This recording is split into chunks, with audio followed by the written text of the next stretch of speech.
Не допустить рост цен в месяц Рамадан – главная задача, которая стоит перед правительственной комиссией. То, что в регионе за последнее время подорожали сахар, подсолнечное масло и другие продукты питания – факт, не требующий доказательств. Основное теперь – не допустить необоснованных скачков, но при этом учесть и интересы предпринимателей.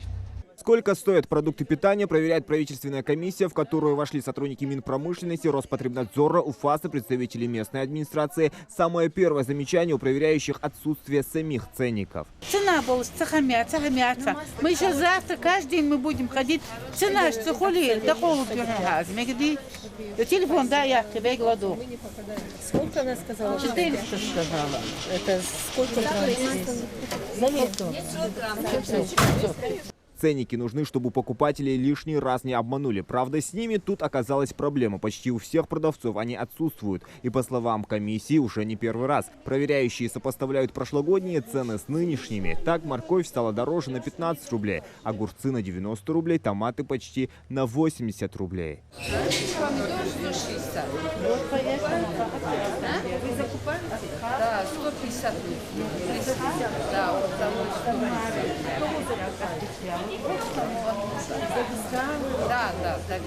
Такой рост наблюдается по всей стране. Скачок цен на огурцы и томаты продавцы оправдывают не сезоном. Бананы стали дороже на 30 рублей, апельсины в стоимости не поменялись. Чтобы удостовериться, не обманывают ли нас продавцы, при виде комиссии, мы решили устроить свою проверку, запустив в продовольственный ряд подставного человека со скрытой камерой. Мягкий уклад различный.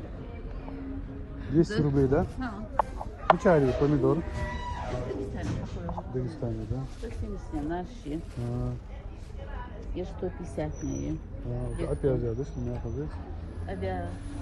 Декан, да? Морковка где? 60. 60, да? А кабуца? Ну что, едят вас, мягко взять.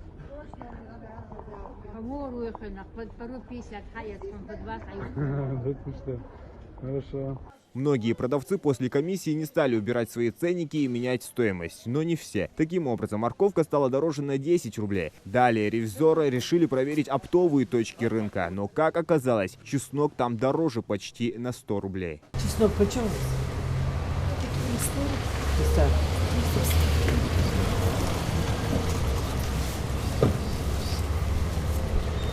Чеснок 250 старый. Старый чеснок у вас 250? Это что такое? Что за цены космические? О том, что цены кусаются, особенно в месяц Рамадан, потребители заметили. Даже 10-20 рублей иногда сильно бьют по карману, ведь закупаться приходится почти каждый день. Одну рыбку купила, яблоки купила на 200 рублей. И как вам цены?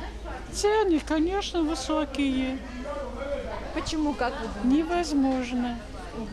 Невозможные цены. Так. Вот.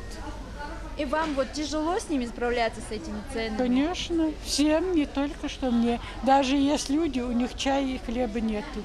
Вот мы закупаемся вот каждую субботу обычно, выходной день мы закупаемся. Вот, наверное, месяц Рамадан, вот особенно дорожают цены. Насколько? 10-20 рублей? В процентном соотношении дорожают где-то на 20% дорожают. Это точно. У всех продавцов одно оправдание. Цены лавируют в зависимости от ситуации на рынке и, следовательно, ответных мер поставщиков. Вы же у оптовиков берете, да? И это где у нас здесь? Да? Где? Флош, например, помидоры по 120 ты продаешь, а закупаешь 110. 110, да? Огурцы? 140. За 140 взяла, продаешь за 150.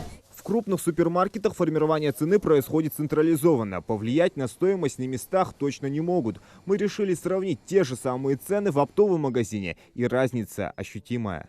Здесь цены дешевле, чем на рынке, где вот мы смотрели, розовые помидоры стоили 220 и 200 рублей, здесь 185 рублей. Вот такие помидоры красные, здесь 140 рублей у них, а вот на рынке мы смотрели, они стоили 180-150 рублей.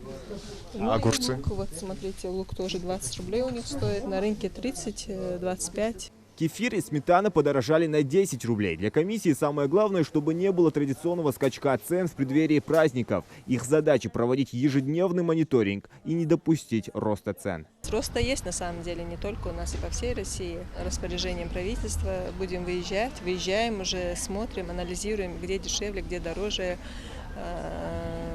Об этом будем и неоднократно и в СМИ, и на своем сайте выкладывать, у кого цены дешевле, чтобы вот покупатели знали, где можно закупиться по низким ценам. На 30 рублей подорожало мясо говядины, а курица на целых 100 рублей и стоит 450. Сейчас правительственная комиссия будет пристально следить за предпринимателями, а по итогу даже давать свои рекомендации, где будет выгоднее всего закупиться. Зелимхан Калоев, Магомед Дасхоев, Новости 24.